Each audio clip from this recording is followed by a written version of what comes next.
வணக்கம் நண்பர்களே, தோழர்களே, தோழிகளே, என் உயிரினும் மேலான அன்பு உடன்பிறப்புகள் அனைவருக்கும் இனிய இரு வணக்கம். தமிழக வெற்றி கழகத்தின் தலைவர் விஜய் அவர்கள் இன்று பதவியேற்று உள்ளார். அவருக்கு என் சார்பாகவும், என் சேனல் சார்பாகவும், என் நண்பர்கள் சார்பாகவும் அவருக்கு என்னுடைய வாழ்த்துக்களையும் வணக்கங்களையும் தெரிவித்துக் கொள்கிறேன். இந்த ஆட்சி அமைவதற்கு மிகவும் சிரமப்பட்டு இந்த ஆட்சி அமைஞ்சிருக்குது. விஜய் அவர்களுக்கு என்னுடைய கருத்தை நான் சொல்கிறேன். இது எவ்வளோ இம்பார்ட்டண்ட்டான ஒரு மெயினான சுச்சுவேஷனில் நீங்கள் பண்ணியிருக்கீங்கன்னு உங்களுக்கு தெரியும். நீங்கள் சொல்லிய அனைத்தும் மக்கள் ஏற்றுக்கொள்வார்கள். சிறிது காலம் அவகாசம் நிச்சயம் தேவைப்படும்.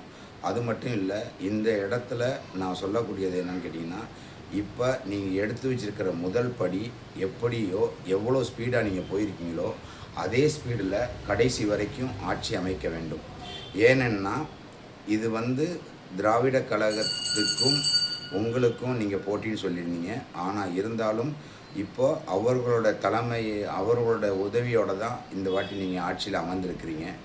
நீங்கள் நல்லா செஞ்சு மக்களுக்கு நல்ல ஒரு இடத்துக்கு மக்கள் மனசை நீங்கள் புரிஞ்சு அவர்களுக்கு என்ன தேவையோ அதெல்லாம் நீங்கள் பண்ணினீங்க அப்படின்னா நிச்சயம் இனி வரும் அடுத்த ஆட்சிகளில் அமர்வதற்கு உங்களுக்காக காத்து கொண்டிருக்கிறது உங்களுடைய ஆசனம்.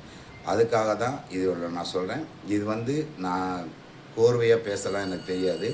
ஆனால் இருந்தாலும் என்னுடைய மனசில் உள்ளப்பட்டதை நான் உங்களுக்கு சொல்ல விரும்புகிறேன். 5 ஆண்டு ஆட்சி காலம் அமைய வேண்டும் என்பது எல்லோருடைய விருப்பம். எல்லோருக்கும் அது விருப்பம் மட்டுமல்ல, எல்லோருக்கும் ஒரு வரம் என்பதை சொல்ல வேண்டும்.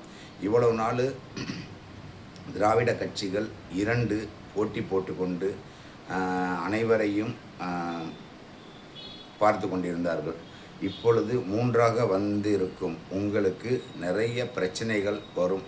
அதை பொறுமையுடன் எதிர்கொள்ள வேண்டும். அது மட்டுமல்ல, இந்த பொறுமை நிச்சயம் கடைசி வரை இருக்க வேண்டும் என்று நாங்கள் தெரிவித்துக் கொள்கிறோம். ஏன்னு கேட்டிங்கன்னா, இன்றைக்கி நீங்கள் சொன்னீங்க சின்ன குழந்தைகள் பெரிய குழந்தைகள் மட்டுமல்ல, இவர்கள் எல்லாருமே உங்களுக்கு ஓட்டு போட்டு ஒரு மாற்றத்தை கொண்டு வந்திருக்கிறாங்க. இந்த மாற்றம் நிச்சயமாக ஒரு பெரிய ஒரு அரசியல் சூழ்நிலையில் ஒரு மிக பெரிய சகாப்தம். இது எல்லாருக்குமே கூடி வராது, உங்களுக்கு கூடி வந்திருக்கு.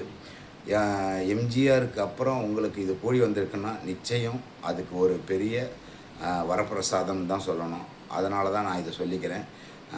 இது ஒருவேளை சப்போஸ் இந்த ஆட்சிகள் போனாலும் மீண்டும் நீங்கள் உட்காருவதற்கு அந்த ஆசனம் உங்களுக்காக அலங்கரிக்க வேண்டும் என்று உங்களுடைய தொண்டர் மட்டுமல்ல, உங்களுடைய தொண்டர் படைகள் மட்டும் இல்லை, எல்லாருமே காத்துக்கிட்டு இருப்பாங்க.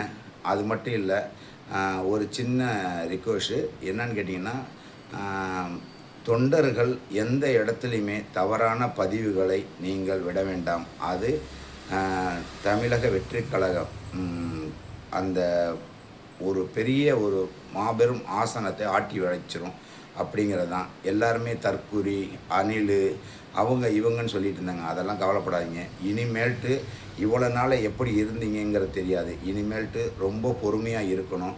அப்போ தான் அந்த இடத்துக்கு ஒரு ஆளை நம்ம நியமித்தது கரெக்டான ஆளுங்கிறது தெரியும். ரொம்ப பொறுமையாக கொண்டு வர வேண்டிய சூழ்நிலைகள் நிறையா இருக்குது. எந்த இடத்துலையும் உங்களுடைய இதை ஆக்ரோஷத்தை காட்டிடாதீங்க. எந்த இடத்துலையுமே அவரோட சப்போர்ட்டில் இன்றைக்கி நம்ம இருக்கிறோம் அப்படின்னா அதுக்கு அவர் வழிவகுப்பார் அப்படிங்கிற நம்பிக்கை. அது மட்டும் இல்லை, இன்னொரு வீடியோவும் நான் போடணுன்னு இருக்கேன். இந்த வீடியோவுக்கு பார்த்துட்டு லைக் பண்ணுங்கள், ஷேர் பண்ணுங்கள், கமெண்ட் பண்ணுங்கள். ஏன்னா இது என்னுடைய வாழ்த்துக்கள் மட்டுமல்ல, என்னுடைய நண்பர்கள் வாழ்த்துக்களோடு சேர்ந்து தான் இதை பதிவிடுறேன். நீங்கள் இதை பார்த்துட்டு நீங்கள் பண்ணுங்கள். அடுத்து இன்னொரு வீடியோ போடணுன்னு இருக்கேன். அதுவும் உடனே நல்லா போடுறேன். அதையும் பார்த்து எனக்கு சப்ஸ்கிரைப் பண்ணிவிட்டு லைக் பண்ணுங்கள். ஓகேவா? நன்றி, வணக்கம்.